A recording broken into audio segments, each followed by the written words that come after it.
Goreng itu naon, Mak?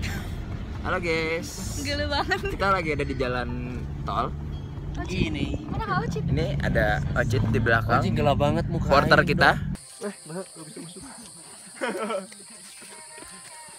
Setengah 10, terus sekarang mau OTW Puncak.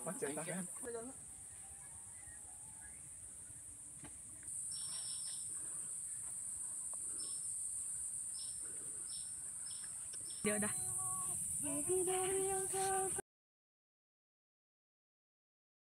Assalamualaikum warahmatullahi wabarakatuh. Selamat malam insan muda dan selamat malam Jumat. Seperti biasa di Masta akan datang di malam Jumat ini nemenin kamu di Nightmare Side Testy Mystery, dimana kita malam hari ini bakalan ngobrol untuk pengalaman-pengalaman mistis yang ingin diceritain di Nightmare Side Testy Mystery malam hari ini. Kira-kira pengalaman seperti apa? Sebelum itu jangan lupa untuk subscribe YouTube channel Aden Radio, nyalakan lonceng notifikasinya, share, like, dan komen jika kamu suka video ini. Dan kalau kamu punya pengalaman yang mungkin sama ya seperti yang bakal kita ceritain malam hari ini, kamu juga bisa langsung tulis komen di bawah. Selamat datang di Nightmare Side Testy Mystery. Dan ingat satu lagi, jangan nonton Nightmare Side Testy Mystery ini sendirian.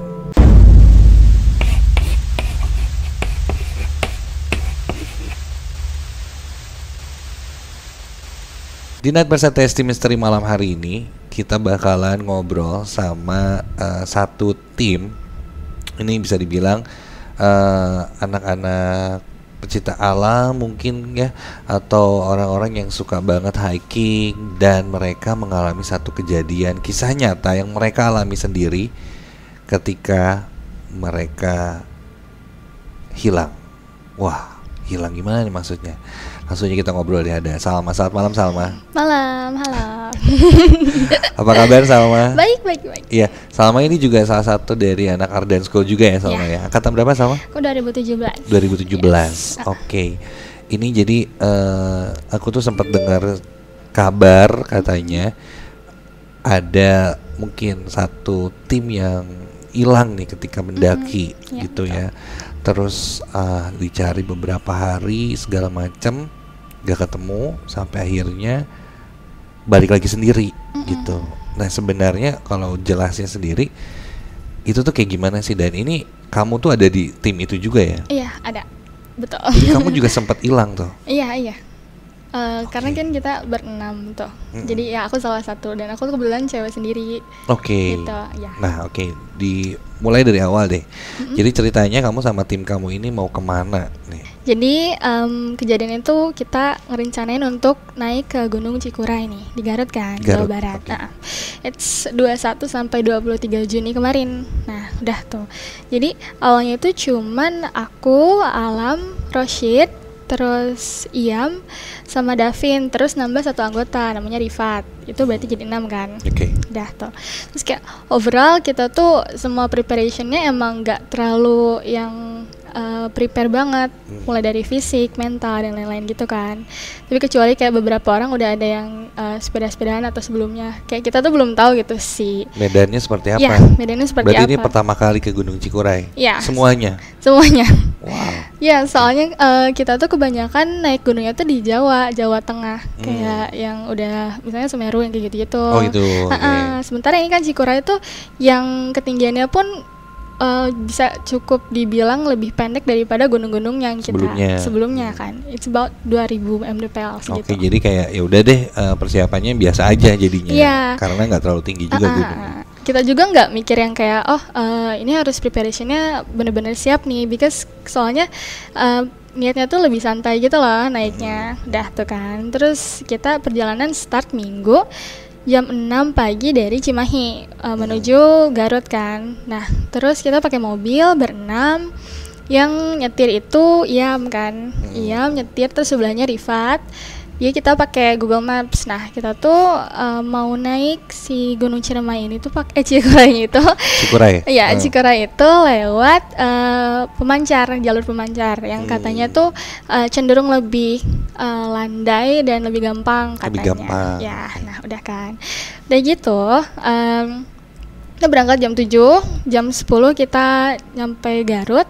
Nah terus taunya kita tuh salah arah di mobil tuh. Nah terus kayak kita masuk ke dalam pedalaman kayak kampung gitu. Jadi kayak cuman cukup satu mobil tuh. Kita tuh sampai kayak harus mundur-mundur gitu karena ntar kayak Takut ini ya, rock lah slip ya, slip.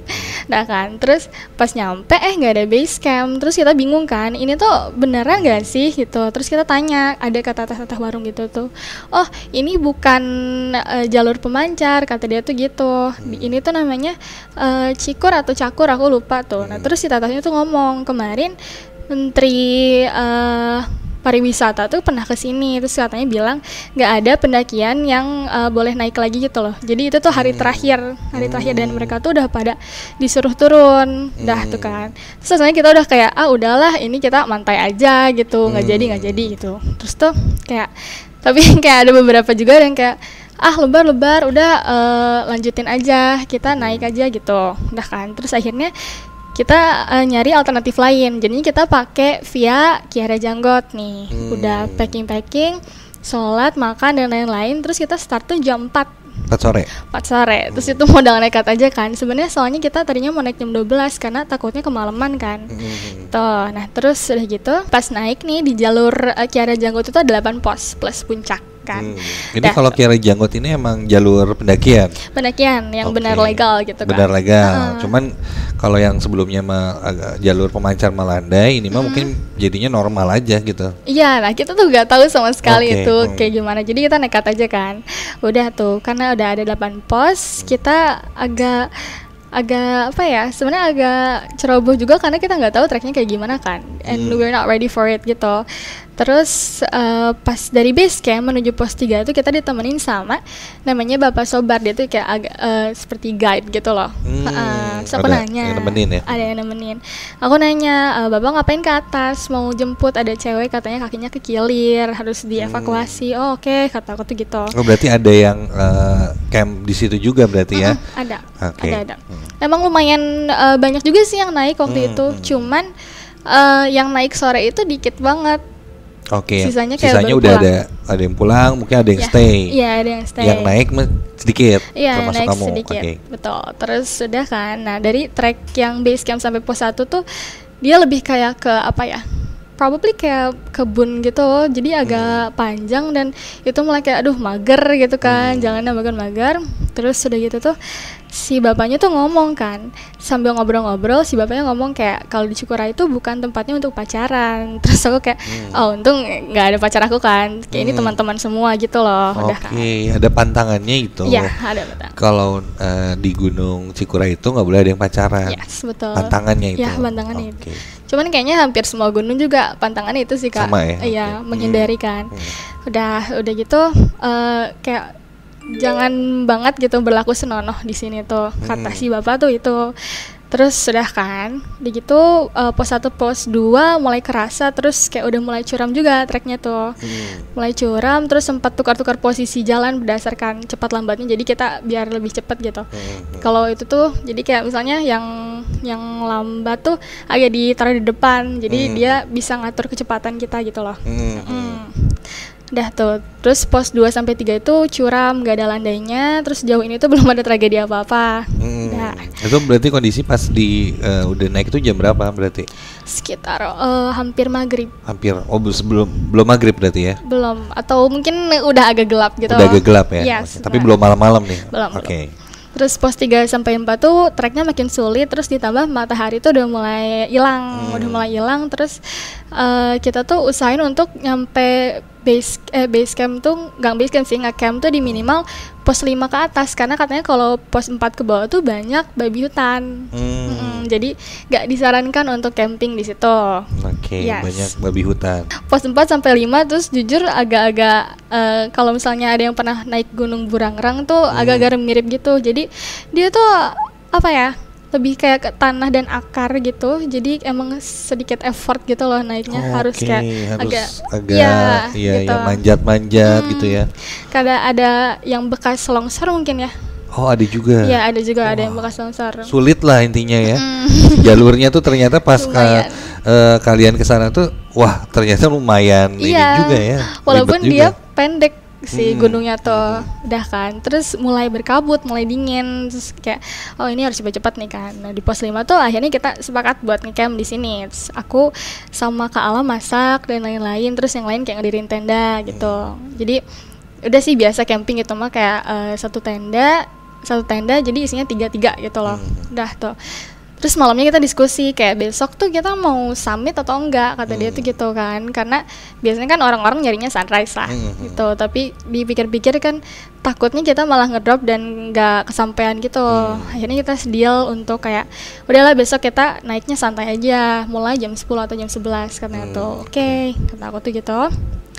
Terus pas bangun tidur kita makan dan lain-lain. Kita udah capek banget kan kemarin tuh karena naiknya malam. Terus kalau malam kan biasanya oksigennya makin menurun kan, kayak gitu. Terus udah gitu kebetulan waktu itu si Kak Iyam tuh pernah ngomong kayak udahlah kita ke pantai aja, mager katanya tuh. Sempet aku tuh agak kayak mikir, aduh aku pulang sama Kak Iyam aja gitu ya, soalnya kan nggak lama kan kalau dari pos 5 sampai ke bawah tuh. Jadi ada ya di tengah perjalanan itu ada ya udahlah apa ya, balik lagi aja gitu ke pantai aja gitu. Betul. Okay. Ada yang kayak udahlah, lagian kalau saya ke puncak juga belum tentu kita dapat view yang bagus karena bukan sunrise kan. Tapi kayak Davin terus Kak Alam yang kayak gitu-gitu tuh kayak lebar ke puncak wes. Terus kayak oh ya udah tuh. Tapi aku di situ agak bad feeling sih, soalnya aduh males naik ke puncak. Nyampe jam berapa ntar pulang gua malam lagi kan, gitu.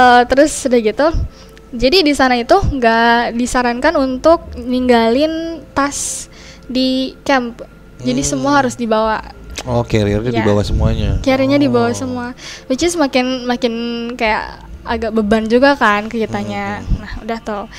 Terus pos 5 sampai pos 6 nih, fisik sama mental tuh balik lagi diuji gitu, kayak hujan tuh turun terus kabutnya parah banget sih. Terus kayak udah mulai mual gitu kan, mual gitu. Terus ya udah karena ribet ya pakai ponco tuh, jadi kayak apalagi kalau aku pendek kan, terus kalau pakai ponco kan susah geraknya ya. Iya kan, keinjeknya susah. Terus kayak di sini udah mulai pada nurun ya kondisinya. Terus kayak aku sampai sempat dibawain tasnya karena aku kayak waktu agak ngerasa mual gitu. Terus kabutnya turun, 6 sampai 7 makin curam. Terus 7 ini gini nih, jadi tuh ada perduaan gitu. Kalau ke sini tuh ke pemancar, kalau ini tuh yang Kiara Janggot. Oke, jalurnya.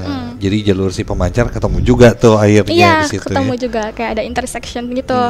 Udah gitu, jadi banyak cabangnya nih kan. Makanya bingung tuh kalau misalnya kita gitu tuh arah kemana gitu. Kita sempat pernah nanya juga sih, ini kemana, kiri atau kanan gitu kan. Untungnya itu karena siang jadi ada pendaki lain juga.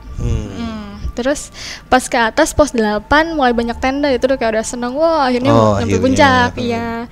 Terus gak tahu sih pas lihat tuh kayak ini jam 3 woy asar. Terus kayak kita bingung, jam 10 sampai jam 3 naik dari pos 5 sampai puncak, lama banget kan. Iya, kayak, itu ada berapa, 5 jam mungkin ada ya? Iya, sekitar. Iya kan? Dari jam 10 kalian naik.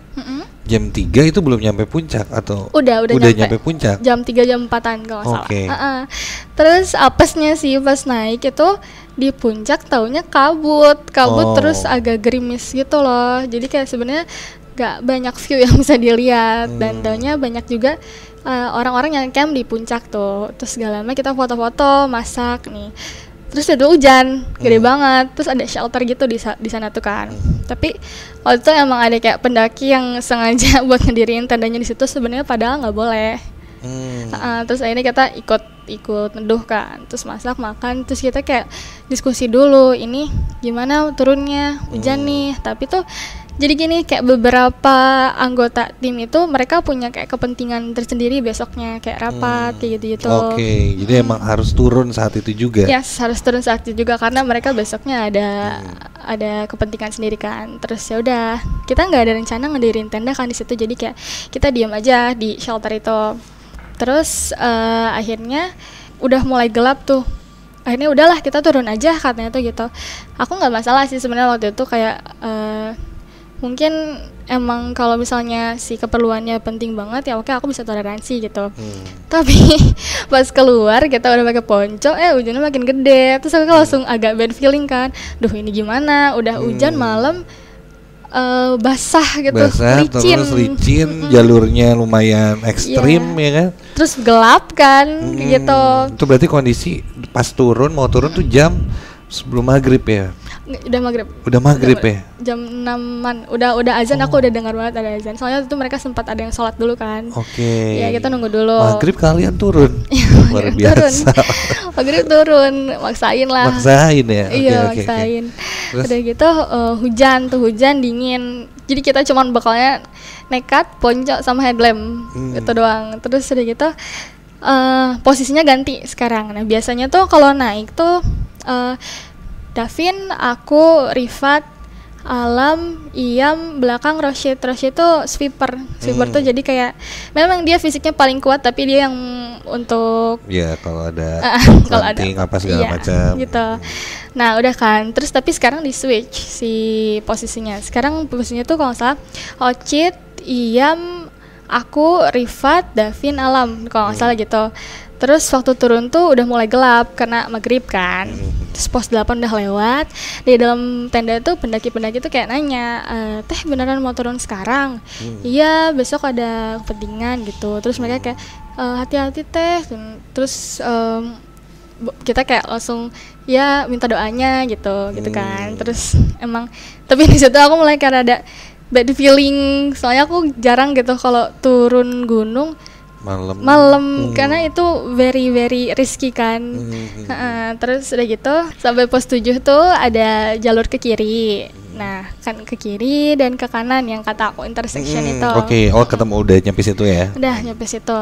Nah pas turun tuh emang kita nggak ketemu siapa-siapa kan. Nah kan kiri kanan. Kita bingung awal tuh kayak ini ke kiri atau ke kanan. Tapi tadi pas kita naik itu kita kan dari kanan, jadi which is harusnya ke sini kan. Nah terus kayak udahlah berarti kita ke kiri kan, Ocit di depan tuh. Pas jalan kok malah apa ya, pemandangannya itu bukan seperti pos yang sebelumnya kita naikin gitu harusnya loh. Harusnya ada pos 5 berarti ya. Pos 6. Pos 6 ya, Ya harusnya ya. Kayak jalurnya tuh beda. Kalau waktu kita naik itu si pohonnya cenderung lebih rapat, terus vegetasinya rapat dan kayak banyak tumbuhan gitu. Tapi pas yang kita ke kiri itu tuh malah vegetasinya lebih terbuka, jadi kayak lebih kelihatan gitu langit itu gitu kan.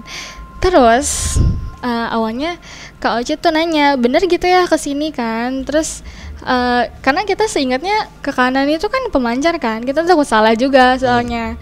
Terus udah gitu kita ngikutin. Terus Davin tuh sempat nanya kayak beneran ini kesini katanya tuh gitu kan. Terus tapi kita kayak udah kok bener ke kiri udah kan. Terus udah gitu kita jalan turun mungkin sekitar 15-25 menit. Karena kita inget yang 6 ke 7 itu gak banyak rumput dan vegetasinya rapat. Kayak aku tuh langsung kayak ini bener gak ya gitu. Karena udah panik juga kan. Itu udah jam berapa, 7 apa 8 gitu lupa aku.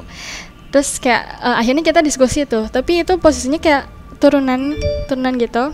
Nah kan awalnya tuh Kak Ocit ini terus aku. Nah, terus akhirnya mereka berunding, tapi aku tuh di bawah sendiri gitu loh. Gini aku tuh, terus mereka tuh nutupin aku kan, karena mereka pakai ponco, terus pakai carrier. Otomatis aku diam di belakang sendiri. Terus aku udah malah nggak enak feeling kan. Terus aku kayak narik ponco kayak ayo pergi kata aku tuh gitu. Ayo pergi. Kamu gak enak feelingnya gara-gara apa sih waktu atau itu? Kayak ada something yang takut sesuatu atau takut tersesat tuh gimana? Actually dua-duanya sih. Okay. Dua-duanya cuman mana ya, kayak ngerasanya tuh ada orang yang ngeliatin gitu loh. Jadi kamu ngerasa saat itu pas lagi berunding ini udah nggak ini jalur berbeda dari yang sebelumnya, terus pas lagi ngumpul terus kamu juga ngerasa kayak gak enak perasaan, kayak mungkin dari hati kan biasa kayak gitu ya, deg-degan terus aduh ini kayaknya bakal ada kejadian sesuatu nih mungkin. Betul. Dan kamu ngajakin buat cepet-cepet cabut. Itu ngerasa juga ada yang ngeliatin. Iya, aku ngerasanya ada yang ngeliatin sih ya. Nggak tahu cuman karena emang akunya panik dan segala macam, tapi kayak feelingnya sih, aduh ini ada yang ngeliatin gitu. Aku agak kayak mulai rada panik, udah panik tapi mencoba buat udahlah biarin gitu kan.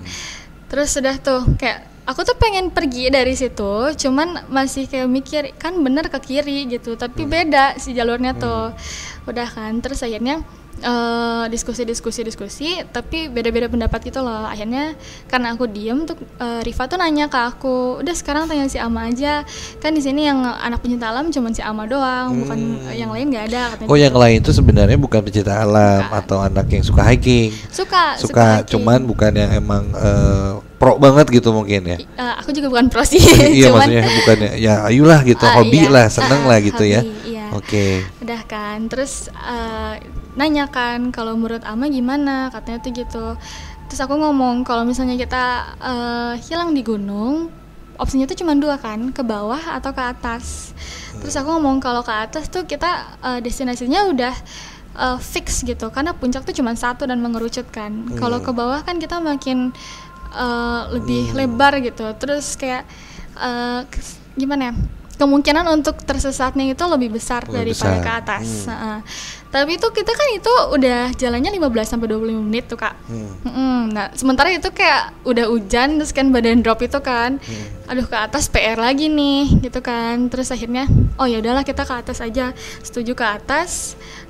Dipindah lagi nih di switch posisi gitu. lagi. Oke.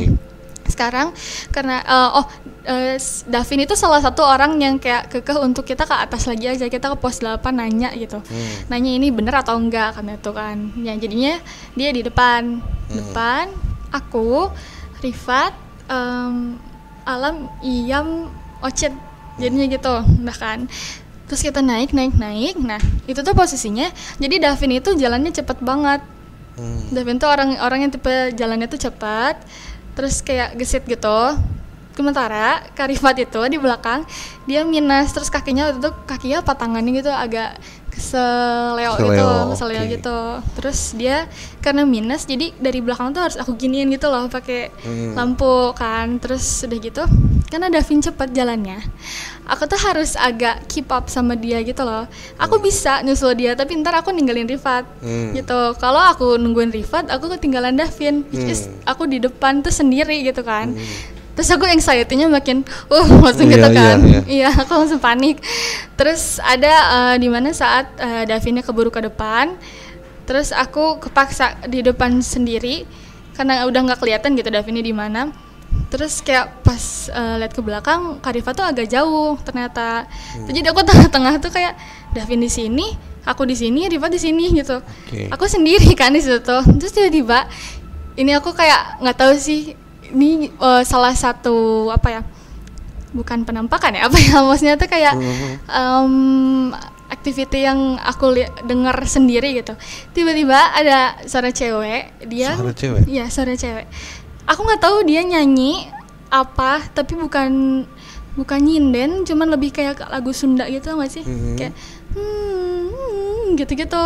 Terus aku tuh diem kan, wah itu siapa, cewek sendiri kan cuman aku gitu kan. Terus tapi suaranya doang yang kamu dengar. Suara doang. Tapi dengarnya tuh kayak deket tapi samar-samar gitu. Tapi jauh, tapi lantang, gimana ya? Kayak kedengaran aja pokoknya sama aku tuh. Dia kayak nyinden Sunda agak lama, terus lama-lama tuh nangis kayak gitu-gitu. So aku langsung diam kan. Iya, terus aku langsung teriak, "Kak Davin tungguin," nggak tahu gitu. Terus kayaknya nggak kedengeran kan sama dia, tapi aku tahu dia pasti diam dulu karena pas ngeliat ke belakang pada jauh kan. Sebenarnya aku kayak nunggu Karifat, ke jalan udah. Terus aku nggak tahu itu siapa yang ngedengar, apakah cuman aku doang atau semua orang ngedengar. Aku nggak mau ngebahas itu kan waktu di jalan. Terus udah pas naik, kita nggak jadi ke pos 8, jadinya pos 7. Terus tapi akhirnya nyampe di pos. Iya, nyampe.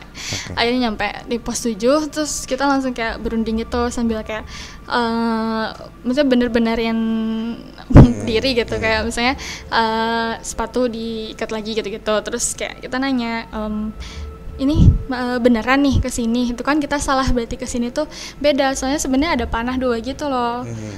Terus pas lihat taunya ternyata ada 3 tuh, wah gak gitu. Terus kayak ini harusnya kita ke tengah sebenarnya tuh. Terus kita langsung kayak introspeksi diri kan, kita tuh ngelakuin apa sih sampai bisa kayak gitu. Terus aku tuh nanya, awalnya 2 pas yang turun aku lihat sih 2 ya, nggak tahu kalau yang lain. Aku ternyata itu 3. Ternyata 3, ternyata ada yang ke tengah gitu. Terus udah gitu aku nanya ke yang lain, ngerasa ada ngelakuin salah apa sompra nggak, kata aku tuh gitu. Terus aku baru ingat mereka tuh kan semua ngerokok ya. Terus kayak kalian buang puntung rokok di mana? Nggak diambil ya? Terus kayak oh iya ya katanya gitu. Terus kayak kan bener puntung rokok kan kata aku tuh gitu. Terus emang biasalah suka keceplosan bahasa kasar kan. Berarti itu teh kalian teh nggak ngeh itu berhari-hari? Sebenarnya nggak berhari-hari sih kak, it was supposed to be 2 hari doang sebenarnya, 2 hari, tapi ya? jadi 2 hari setengah gitu loh. Oke. Terus sebenarnya kita harusnya pulangnya tuh sore hari itu, tapi malah jadi ngaret. Aku bilang ke dia ke mereka, kalau sampai jam 10 malam kita belum sampai ke pos 5, udah kita Ngomong ngecamp di 5 aja. Soalnya aku takutnya malah nyasar lagi kan kalau maksain ke bawah. Nah udah kan turun karena itu si hujan, kabut dan lain-lain itu. Terus kayak sepanjang jalan of course kayak fisik udah drop banget. Terus taunya persediaan air kita tuh kayak cuman segini untuk 6 orang, segini lagi gitu kan. Terus udah gitu di jalan tuh akhirnya kita nanya kayak Kak Alam nanya kalau nggak salah tuh, ini jadinya mau gimana, lanjut atau ngecamp dulu nunggu pagi. Terus tiba-tiba tuh si Kak Roshi tuh kayak dari belakang kayak enggak, pokoknya kita harus turun hari ini juga gitu. Terus tuh kita udah kayak mikir kan, pasti si ini ngerasain sesuatu konser di belakang kan. So kayak ya udahlah kasihan gitu dia di belakang. Terus ya udah kita jalan. Terus aku tuh berusaha untuk gak panik, kayak positif bisa turun selamat kan. Aku tuh ngantuk sebenarnya tapi aku suka kebiasa kalau turun gunung itu kalau ngantuk aku suka tidur sambil jalan. Iya kayak gitu. Terus kayak di jalan Kak Alam sama Kak Iyam tuh kayak ngajak ngobrol gitu loh, ajak ngobrol si Alma bisa tidur jatuh gitu kan. Terus ya udah aku ngobrol. Pas pos 5 tuh kan udah lebih dari jam 10 malam tuh. Karena kita maksain. Udah gitu karena gimana ya, jadi kayak kondisinya emang udah enggak banget sih, kayak badan basah, udah kacau lah ya. Iya kacau. Udah chaos aja di sana ya. Iya udah chaos. Terus kayak langsung emosinya langsung pusing gitu. Kayak dikit-dikit kayak gitu kan, kesel gitu kan. Terus kayak di pos 2 nih itu emang udah agak tenang sih. Di pos 2 kita ketemu rombongan yang mau summit. Taunya itu di jam berapa ya? 2:30 mungkin kalau nggak salah. 2:30 apa? 2:30 subuh. Pagi? Yes, Jadi kita jalan tuh dari jam 6 sampai jam 2:30. 3 pagi. Lama banget. Iya lama banget. Walaupun di pos juga atau kadang di tengah-tengah kita berhenti dulu kan karena emang capek. Terus udah gitu pas di pos dia tuh kayak kita ngobrol bentar sama si rombongan itu, mau kemana katanya tuh mau ke bawah. Oh iya ini mau summit ya, duluan nuhun gitu kan. Terus jadi tuh kan kalau pas pemancar tuh ada pancar, aku lupa sih itu tiang apa tapi kayaknya TV apa gitu, stasiun apa. Jadi itu tuh kayak salah satu tanda kalau itu tuh jalur pemancar. Nah, pas kita turun tuh udah mulai kelihatan sebenarnya kota-kota tuh. Terus ada pemancar kan. Jalan tuh kita tuh kan. Harusnya tuh ke kiri. Pas ke kiri, kok pemancarnya makin jauh kan, kayak kok makin jauh sih. Terus udah agak gak enak feeling lagi kan. Itu kedua kalinya. Dideketin malah makin jauh. Enggak, udah kayak kita tuh mikirnya itu udah bener si jalurnya, taunya malah makin jauh. Wow. Terus udah gitu udah nggak kelihatan, kayak kita nyadar ini nggak beres gitu kan. Terus posnya tuh Kak Alam di depan kalau nggak salah. Kan seharusnya tuh durasi dari pos 2 ke 1 cuman makan waktu kayak 15 sampai 25 menit kalau misalnya turun. Kita tuh udah jalan 45 menit. Kayak lama banget kan. Nggak nyampe. Terus aku udah mulai pusing, kayak itu udah azan subuh, kita kayak bener-bener nggak istirahat, nggak tidur, nggak apa-apa kan. Udah gitu akhirnya kita balik lagi kayak berargumen, ini gimana jadinya mau naik lagi gitu kan. Tapi maksudnya naik lagi pun fisik kita nggak memadai gitu karena udah basah itu kan. Terus udah gitu aku udah mikir kan kayak wah sehari 2 kali hilang, ini aku ngapain sih gitu kan.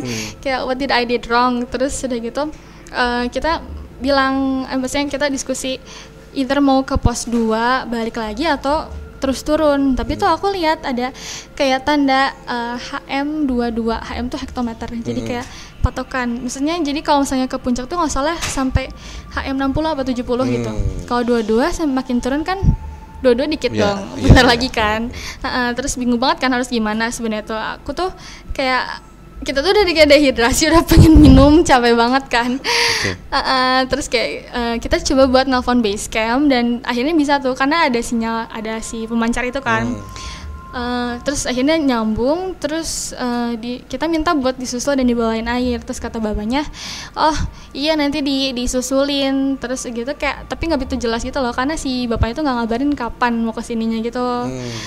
Terus kayak kata bapaknya tuh kita ambil jalur tengah aja harusnya, karena kalau kita ke kiri itu, which is si trek yang kita masukin, itu tuh ujungnya di kali atau mata air.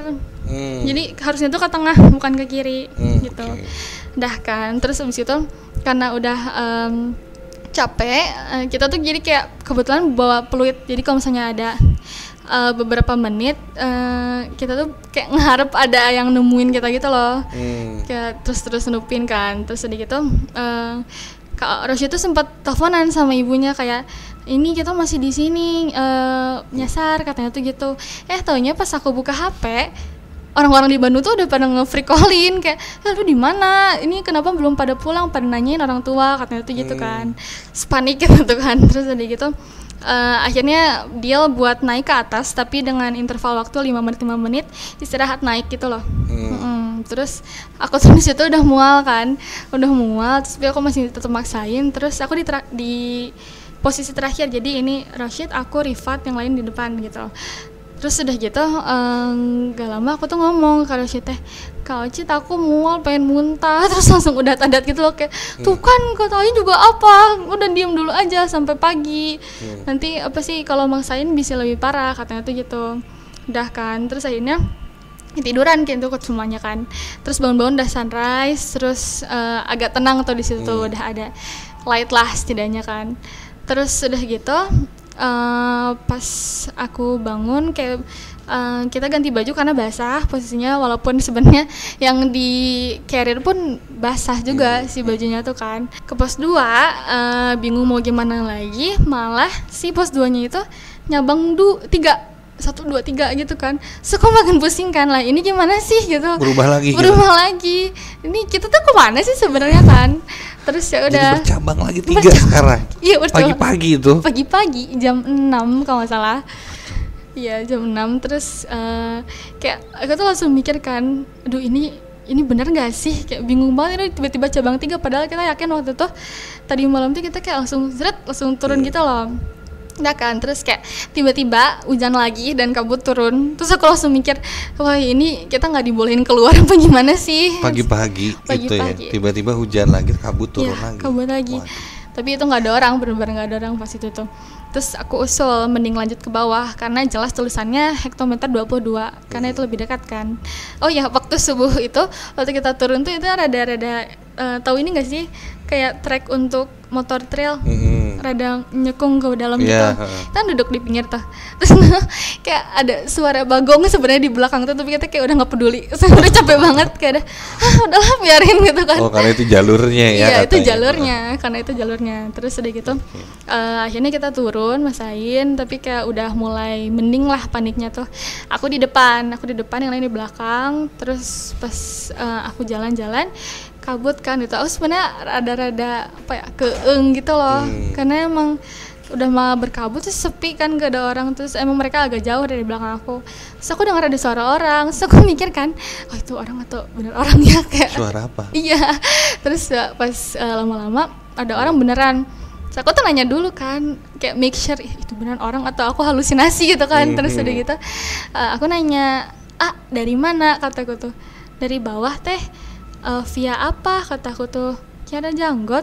Oh, terus dia tiba-tiba nimpal kayak, ini rombongan alam ya yang hilang itu. Terus aku kayak, hah? Kok tahu? Iya di basecamp diomongin. Terus aku kayak, oh my god, serem banget gitu kan. Akhirnya ditemukan. Terus akhirnya nggak lama dia naik. Terus aku nanya kan, bener ke bawah? Iya bener katanya itu. Terus gak lama kita ketemu ada kalau kita bilangnya apa ya, porter kali ya, porter gitu kayak nemuin akhirnya tuh kayak. Terus kita cerita ke dia kayak kita salah gini kata tuh gitu. Terus kayak sampai base camp kita ngobrol-ngobrol, ternyata apa ya kayak banyak facts yang kita tuh nggak tahu. Apa tuh? Iya, nggak tahu. Ternyata akhirnya sampai kalian disasarin itu apa sih? Pas nanya di base camp tuh ternyata jalur yang pas awal kita nyasar itu, yang dari pos 7 yang kata aku beda keadaannya itu, sebenarnya itu tuh jalur, memang bener jalur, tapi itu jalur terpanjangnya Cikuray. Bayangin gak sih kalau kita terus ke situ kita bakal berapa? nggak tahu nyampe-nya kapan apalagi kita logistik makanan dan minuman udah habis kan. Udah tuh, terus kayak kita tuh emang awalnya mungkin kita disesatin kayak gitu tuh karena kayak rasain lu gara-gara lu apa sih nggak responsible gitu kan. Kayak kita tuh nggak gimana ya, nggak mikir dulu gitu kalau itu tuh sebenarnya jalur yang patut untuk segani gitu. Ternyata Cikuray itu lumayan susah. Ada sakralnya di situ ya. Ngegampangin gitu sebenarnya. Kalian ngegampangin ya udahlah gitu. Emang kayak cuma lihat di YouTube dong, gini gitu, udah gitu. Udah kan, terus kayak kita pede duluan karena mungkin aku udah pernah naik gunung yang 3.000 ke atas, masa 2.000 nggak bisa sih gitu. Udah kan, terus kayak kita introspeksi diri, kayak emang udah sompral dari awal, terus kayak ngejaga omongan kayak gitu-gitu. Udah gitu di jalan tuh kan yang rokok itu kayak dibuang gitu, nggak dikumpulin kan, biasanya harusnya ada cup gitu untuk asbak lah ceritanya. Kayak gitu. Nah terus ini yang diceritain sama anak-anak kan kayak kamu ngerasain apa waktu di atas. Terus ternyata kenapa Roshid waktu di atas pengen ke bawah itu, pertama karena dia di belakang kan, dia tuh lagi megang dahan, karena kan jadi si pohonnya tuh nggak beraturan kayak gini gitu, kayak rada gini-gini, itu megang gini lagi istirahat gitu kan, lagi gini, terus tiba-tiba nggak tahu dari mana dicoel kayak tak digituin, terus langsung kayak jadinya kayak tak digituin, langsung gitu kan. Sebenarnya Roshid tuh bisa gitu orang itu, bisa. Terus kayak maksudnya Roshid udah takut, gimana aku gitu kan. Terus udah gitu dicoel kan, terus tuh yang pohon kedua kalinya, pohon yang dipegang dia goyang-goyang sendiri gitu, pas ngecek nggak ada angin, tapi kayak dia dari atasnya kayak tet kayak gitu loh, gerak sendiri katanya sih gitu kan. Makanya dia kayak udah uneasy feeling. Terus pas ketiga kalinya ada yang ngebisikin kayak gitu. Iya di telinganya banget, makanya dia kekeh banget pengen turun. Takut katanya digangguin gitu ya. Biasanya kalau orang sensitif tuh emang paling enak gitu buat digituin sama mereka. Bener. Terus ternyata perihal yang ada yang nangis dan nyanyi itu bukan aku doang yang ngedengar, tapi Davin juga yang di depan aku ngedengar. Terus kayak ya kan pasti dengar itu, tapi yang lain ternyata enggak, cuman kita doang berdua di depan. Kamu tanya nggak itu sebenarnya apa sih kalau ke yang di sana mungkin warga apa segala macam? Nah itu balik lagi ke situ. Ternyata ada cerita waktu 2012 tuh ada perempuan yang hilang di Cikuray. Tahun 2012. Nah aku lupa kalau salah dia tuh diam di pos 3 nih. Terus dia tuh ceritanya sama pacarnya ngecamp. Maksudnya itu satu udah violated bantangannya itu kan. Terus berhubung sumber air di Cikuray itu cuman ada di pos 2 sama 5. Nah turunlah cowoknya ke pos 2 tuh. Udah turun, pas balik lagi ke tenda ceweknya nggak ada, hilang, nggak tahu kemana. Terus kayak udah dicari sebulan tuh kayak nggak ada jasadnya juga. Nah itu udah satu tuh, itu kan kalau nggak salah kayak salah satu cerita di Cikuray yang emang udah pada tahu, tapi aku baru tahu pas itu juga kan. Kamu baru tahu pas setelah itu? Ya pas tahu, aku baru tahu pas itu banget. Terus kayak could it be itu dia gitu atau gimana. Terus kebetulan juga waktu yang kita naik itu pas jam 3 subuh di pos berapa tuh ada yang kesurupan. Ada yang kesurupan katanya sih kesurupannya si perempuan yang hilang itu. Dan kayaknya yang cewek nangis dan nyanyi yang aku dengar itu dia gitu. Mungkin ya nggak tahu sih. Terus kayak guide-nya juga ngomong katanya pernah ada kesurupan massal di puncak, katanya tuh gitu. Terus kayak satu rombongan semua kena, tapi cuma rombongan itu aja yang kena itu. Aku nggak tahu lah mereka ngapain, mungkin sompral juga kali ya. Wow, menarik. Akhirnya kalian ditemukan dan orang-orang semua pada panik karena hilang lah ya, bisa dibilang. Iya, emang hilang sih. Hilang di gunung ya. First time hilang di gunung. First time hilang di gunung. Wow, seru banget sih ini ceritanya. Ini pengalamannya dari Salma. Gak cuma Salma aja yang malam hari ini, kita juga ada tim pendaki yang barengan sama Salma juga yang mungkin ngerasain sesuatu yang beda juga nih. Atau sisi lainnya, kalau Salma tadi dengar ada yang kayak nyanyi-nyanyi pakai bahasa Sunda, terus ada yang nangis, terus tadi temannya Rosyid ada yang dipegang atau dicolek tangannya, terus pokoknya gerak-gerak sendiri sampai mereka disasarin dan hilang di gunung itu sampai jadi apa ya, sampai dicari sama orang-orang mungkin ya. Ini banyak hal, salah satunya ya tadi mungkin sompral di awal kayak cuman gunung ini doang gitu kali ya. Betul. Kayak pendek gunung ini mah segala macam. Akhirnya ternyata itu jangan sampai terucap ya. Kalau udah naik gunung itu harus dijaga banget, karena gunung itu punya something yang kita nggak pernah tahu ceritanya. Oke, sip. Salma, terima kasih. Thank you. Oke, untuk cerita selanjutnya bakal seperti apa di Night Mesa Testi Misteri, kita akan sambung di part yang kedua. Dan ini kayaknya lebih seru lagi nih dari sisi cowok. Kalau tadi dari sisi cewek mungkin ya agak sensitif atau gimana. Nah kalau dari cowok kayak gimana ya, nanti di part 2 tungguin Insan Muda Night Mesa Testi Misteri minggu depan.